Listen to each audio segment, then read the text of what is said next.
નમસ્કાર ખેડૂત મિત્રો, ફરી એક વખત ખેડૂત સહાયક ચેનલમાં તમારું હાર્દિક સ્વાગત છે. તો આજે આપણે વાત કરશું જે ખેડૂતોને પાક નુકસાન થયું છે એના ફોર્મ છે એ ક્યારે ભરાવાના છે અને કયા સમય સુધી આના ફોર્મ છે એ તમે ભરી શકશો અને આ ફોર્મ ભરવા માટે કયા કયા ડોક્યુમેન્ટની તમારે જરૂર પડશે. તો આ એક સરકારે છે એ મહત્વનો પરિપત્ર આપી અને જાહેરાત આપી છે. તો જોઈએ આ પરિપત્ર. ગુજરાત સરકાર કૃષિ ખેડૂત કલ્યાણ અને સહકાર વિભાગનો આ પરિપત્ર છે 13/11/2025નો જ છે. ઓક્ટોબર 2025 માસમાં થયેલા કમોસમી વરસાદના કારણે થયેલા પાક નુકસાન અન્વયે કૃષિ રાહત પેકેજ ઓક્ટોબર 2025. તો આ રીતનો છે એ કૃષિ ખેડૂત કલ્યાણ સહકાર વિભાગ સચિવાલય ગાંધીનગરનો આ પરિપત્ર છે. તો જોઈએ શું કહેવા માંગે છે. રાજ્યમાં ચાલુ વર્ષે ઓક્ટોબર માસમાં બીજા પખવાડિયામાં રાજ્યના તમામ જિલ્લાઓમાં કમોસમી વરસાદ નોંધાયેલ છે અને આ કમોસમી વરસાદની વ્યાપકતાના કારણે તેમજ આ સમયે મોટા ભાગના પાકો કાપણી અવસ્થા પર હોય અને ખેડૂતોને વ્યાપક પ્રમાણમાં નુકસાન થયાનું ધ્યાને આવેલ છે. રાજ્ય સરકાર તરફથી કમોસમી વરસાદથી અસરગ્રસ્ત તમામ જિલ્લાઓને ત્વરિત સર્વેની કામગીરી અહેવાલો રજૂ કરવા સૂચના આપેલ હતી.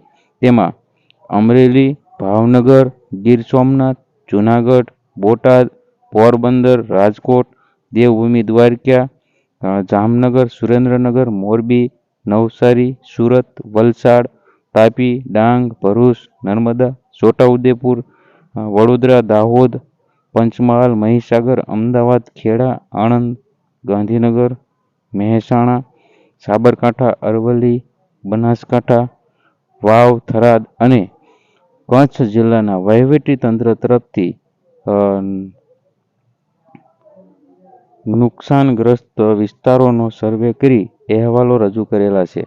તેમજ એસડીઆરએફ ધોરણો અનુસાર દરખાસ્ત રજૂ થયેલ છે. આમ કમોસમી વરસાદથી રાજ્યમાં ઉદ્ભવેલ પરિસ્થિતિ અને થયેલ વ્યાપક પાક નુકસાનીના અહેવાલો ધ્યાને રાખી વંશાણે લીધેલ ક્રમાંક નંબર 3 મુજબ ખેતી નિયામક શ્રીએ કરેલ દરખાસ્ત અન્વયે એસડીઆરએફ તથા રાજ્ય બજેટમાંથી કૃષિ રાહત પેકેજ ઓક્ટોબર 2025 આપવા બાબત સરકારશ્રીની વિચારણા હેઠળ હતી.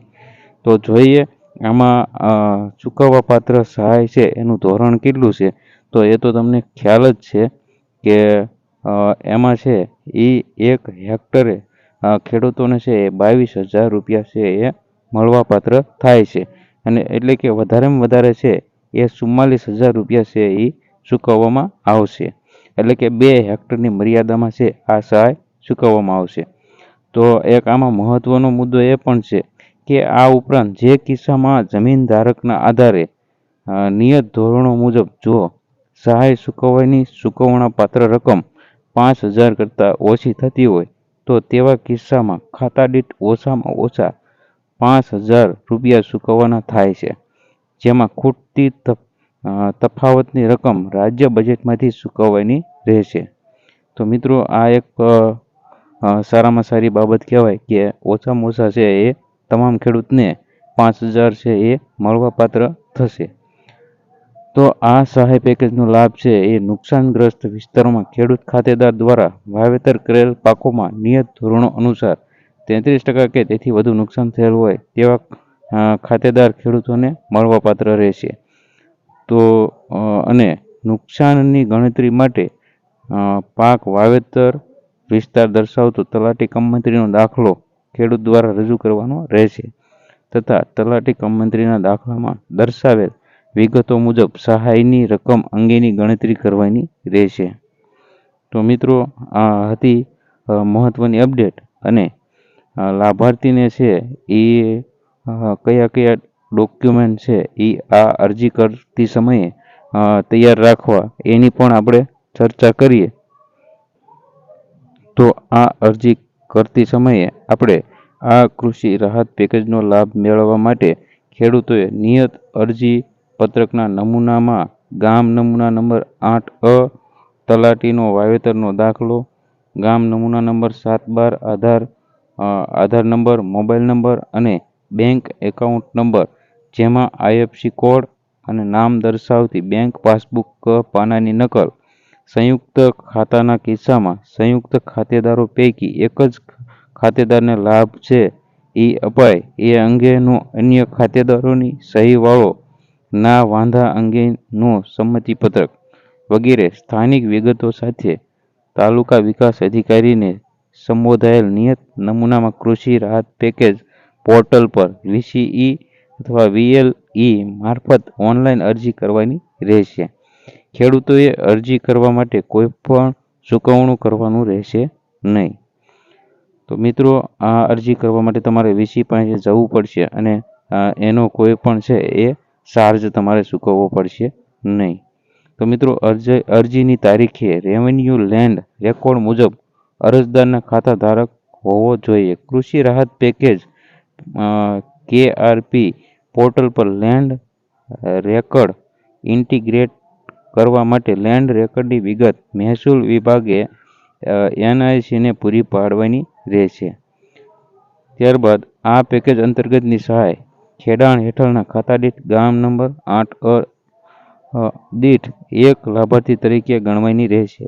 આ ખાતામાં એકથી વધુ ખેડૂતોનો સમાવેશ થતો હોય તો આ તમામ ખેડૂતો પૈકી કોઈ એક જ ખેડૂતને સહાય મળશે અને તેણે ખાતાના અન્ય ખેડૂતોનું સંમતિ પત્રક છે એ રજૂ કરવાનું રહેશે. આ પેકેજ હેઠળ ખાતેદાર ખેડૂત એક કરતાં વધુ ખાતા ધરાવતા હશે તો પણ એક જ ખાતા પર સહાય મળવાપાત્ર થશે. આ પેકેજ અંતર્ગત ફોરેસ્ટ રાઇટ એક્ટ હેઠળ નોટિફાઈડ થયેલા જિલ્લાઓમાં વન અધિકાર પત્ર મેળવેલ હશે તેવા ખેડૂત ખાતેદારને પણ લાભ મળવાપાત્ર થશે. વન વિસ્તારમાં આવેલા સેટલમેન્ટના ગામોમાં ખેતી કરતા ખેડૂતોને પણ સહાય મળવાપાત્ર રહેશે. તે માટે સક્ષમ અધિકારી શ્રીનો દાખલો પ્રમાણપત્ર લેવાનો રહેશે. ત્યારબાદ જોઈએ તો આ રાહત પેકેજનો લાભ સરકાર, સહકારી કે સંસ્થાકીય જમીન ધારકોને મળવાપાત્ર રહેશે નહીં. આ પેકેજ અંતર્ગત એક આધાર નંબર દીઠ એક જ વાર સહાય મળવાપાત્ર રહેશે. આ આધાર નંબર ન મળેલ હોય તો આધાર એક્ટમાં નિયત કરેલ જોગવાઈ મુજબ જરૂરી પુરાવા રજૂ થયેથી સહાય મળવાપાત્ર થશે. આ પેકેજ અંતર્ગત સહાય આનુષંગિક ચૂકવણા PFMS મારફત DBT પદ્ધતિથી લાભાર્થીના બેંક ખાતામાં સીધા જ કરવાના રહેશે. અરજી કરવાની અને અમલીકરણ કાર્યની પદ્ધતિ. તો લાભાર્થી ખેડૂતે ગ્રામ્ય કક્ષાએ ઈ-ગ્રામ સેન્ટર પર સંબંધિત VLE અને VCE મારફત સાધનિક આધાર પુરાવા સાથે કૃષિ રાહત પેકેજ પોર્ટલ પર અરજી કરવાની રહેશે. ખેડૂત તરફથી મળેલ નિયત સાધનિક આધાર પુરાવા મુજબ વિગતોની સાચી ડેટા એન્ટ્રી થાય તે અંગેની પ્રાથમિક જવાબદારી સંબંધિત VLC અથવા VCEની રહેશે તથા તમામ ડેટા એન્ટ્રી યોગ્ય ચકાસણી બાદ જ કરવાની રહેશે. ત્યારબાદ સંબંધિત VLC VCE દ્વારા અરજીની પ્રિન્ટ આઉટ લઈ નિયત જગ્યાએ લાભાર્થી ખેડૂતની સહી લેવાની તથા સંબંધિત VLE VCE એ પણ સહી કરવાની રહેશે. નિયત આધાર પુરાવાની સાથેની અરજી VLE VCE એ સંબંધિત ગ્રામ સેવકને દૈનિક ધોરણે પહોંચતી કરવાની રહેશે. VLE VCE તરફથી મળેલ અરજીની યોગ્ય ચકાસણી કરવાની રહેશે.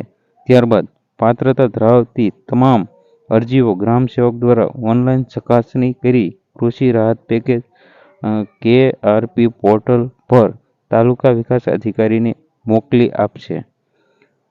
ત્યારબાદ સંબંધિત તાલુકા વિકાસ અધિકારી ગ્રામ સેવક તરફથી મળેલ લાભાર્થીની વિગતો ચકાસીને જિલ્લા ખેતીવાડી અધિકારીને ઓનલાઈન મોકલી આપશે.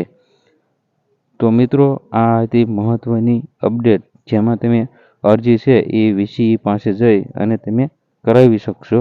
તો આ તમે જોઈ શકો છો કે આ એક મહત્વનો પરિપત્ર છે અને સંપૂર્ણ ડિટેલ છે. તો આનો તમે સ્ક્રીનશોટ લઈ અને વધારે છે એ તમે આની ડિટેલ છે એ જોઈ શકશો.